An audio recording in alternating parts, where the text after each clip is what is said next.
what we're going to talk about in section 6.1 and 6.2 is finding the probability that something's going to happen. So when we're finding the probability that something is going to happen, what that is going to be is that's going to be a probability model. So it's a description of how we think data are going to be produced or how they're going to come out. Okay? We want to know how good of a job does this do in actually predicting real life outcomes. And when we're making a probability model, what we're going to be doing is we're going to be using something called a probability distribution. Another word for this is a PDF, or probability distribution function. It's going to help us keep track of the outcomes of a random experiment and the probability associated with those outcomes. So, for example, let's say that we have a bowl that has 3 red marbles, 4 blue marbles, and 7 green marbles. If we want to ask the question, what's the probability that we randomly choose a blue marble? Well, we have 4 blue marbles out of 17 total. And for the not blue marbles, what we have is we have 13 out of 17.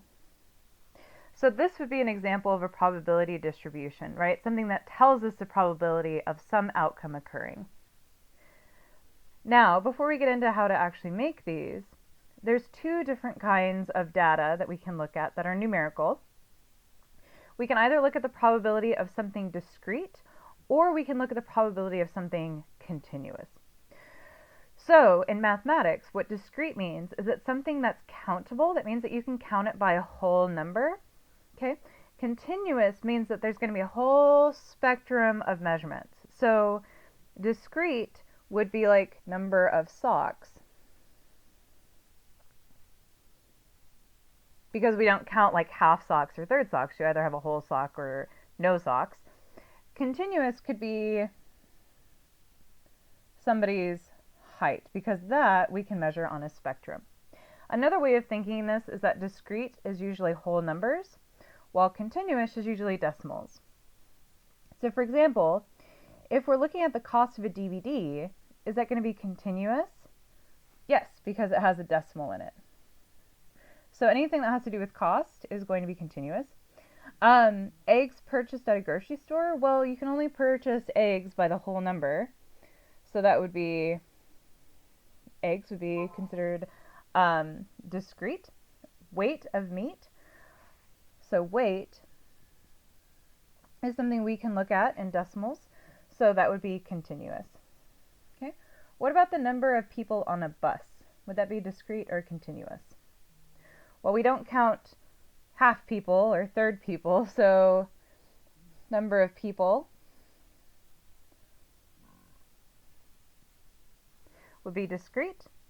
Time after we punch out from work, that would be continuous because we can label that as a decimal. And distance from Earth to Moon, that would also be continuous. So for the rest of the term, after section 6.1, we're actually going to be mostly looking at describing continuous probabilities. We're not going to get into discrete probabilities, probably not until chapter 10. However, we are going to talk about discrete probabilities right now because they are important. So we're talking about discrete distributions. Okay? Discrete probabilities are a lot like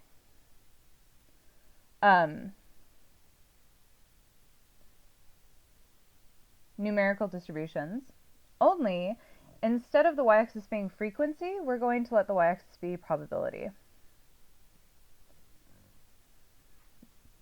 So, for example, this next one would be a probability distribution, and we want to look at the probability that if we have a drawer with 10 coins, which would be 4 quarters, 2 dimes, a nickel, and 3 pennies, what's the probability of pulling out a certain coin type? So let's go ahead and make this 10%, 20, 30, and 40%. So the probability we pull out a quarter is 40. The probability we pull out a nickel is 10% because it's 1 out of 10. A dime would be 2 out of 10. And a penny would be 3 out of 10. So this would be a probability distribution because it tells us the different probabilities of pulling something out. Typically, when we talk about probability distributions, sometimes we can also, instead of having a distribution like a graph, we can have one specific outcome. So what's probability of pulling out a dime? It's 20%. What's probability of pulling out not a dime? It's 80%. Now, one key thing is that whenever you're doing a probability distribution, these have to add up to 100%. Okay, keep that in mind. So, probability distribution graphs are great, but we can also use equations, especially if what we're looking at is especially hard or impossible to list all the outcomes. Okay, so let's look at an example of this. Let's suppose that there's a couple that wants to have children until they have a girl. Okay, we're going to approach this under the assumption that having a girl or a boy is equally likely and that they're independent.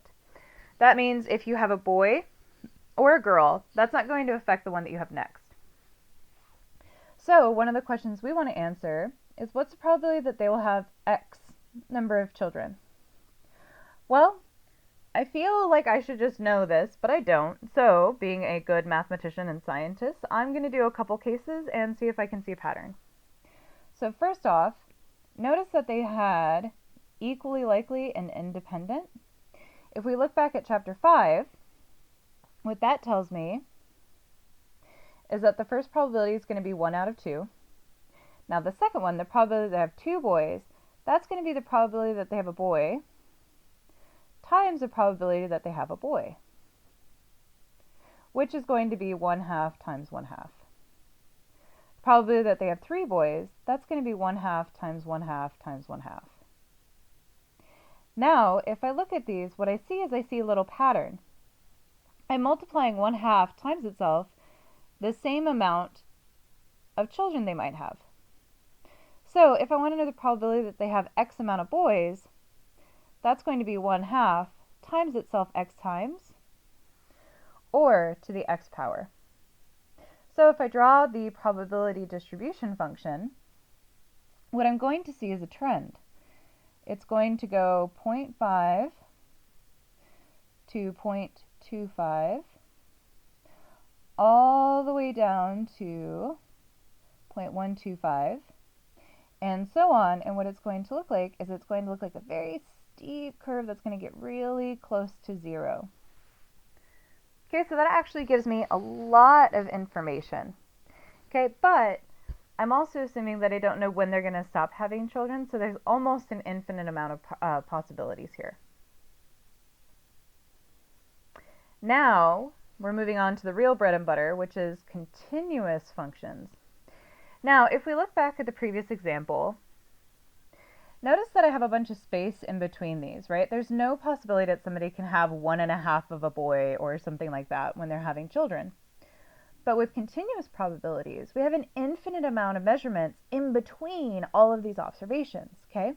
That makes it a little bit more complicated because we can't list all the possible values.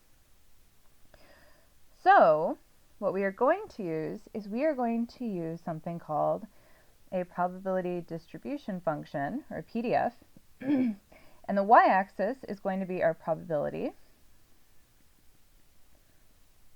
and the x-axis is going to be our units.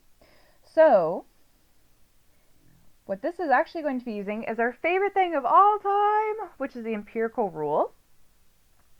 So here, all we're going to have is information about the weights of baby elephants. Okay, the only information we're going to have is that they're going to have an average weight of 221.6 pounds with a standard deviation of 68.5. We don't have any other data. So what this computer function did is that it made a normal curve, and it said, okay, so the center is going to be at 221.6, okay? And then what the rest of it did is that it tried to make a nice normal curve so that it gathered a certain amount of data between one standard deviation. So let's see, about 153 would probably be about right here, and 290 would be about right here. So if you think about the empirical rule, how much of my data am I supposed to get in between these guys? I'm supposed to get 68%.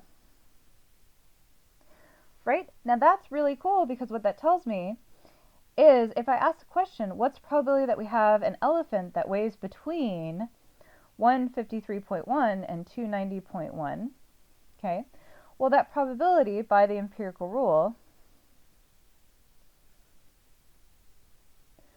is 68%. What if I go 2 more standard deviations out? What would that be?